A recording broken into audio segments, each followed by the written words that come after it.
قرآن مجید کا سورہ نمبر 98 سورہ بینہ۔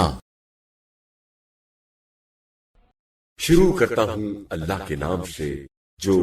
بڑا مہربان نہایت رحم والا ہے۔ اہل کتاب اور مشرکین میں سے جو لوگ کافر تھے وہ اپنے کفر سے باز آنے والے نہ تھے جب تک ان کے پاس ایک واضح دلیل نہ آ جائے، یعنی اللہ کا ایک رسول جو انہیں پاک و پاکیزہ صحیفے پڑھ کر سنائے جن میں بالکل درست باتیں لکھی ہوئی ہوں، اور جن لوگوں کو کتاب دی گئی تھی اور وہ اہل کتاب تھے وہ تو واضح دلیل کے آ جانے کے بعد ہی تفریقے میں پڑے،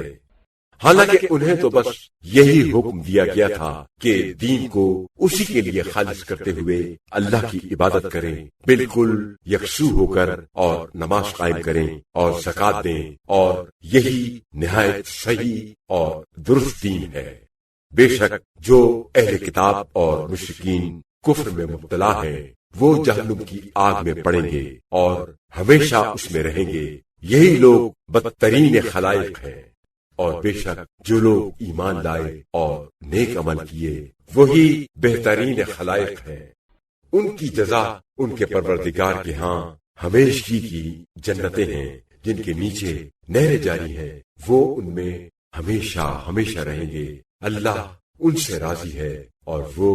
اللہ سے راضی ہے۔ یہ سب کچھ اس کے لیے ہے جو اپنے پروردگار کی حکم عدولی سے ڈرتا ہے۔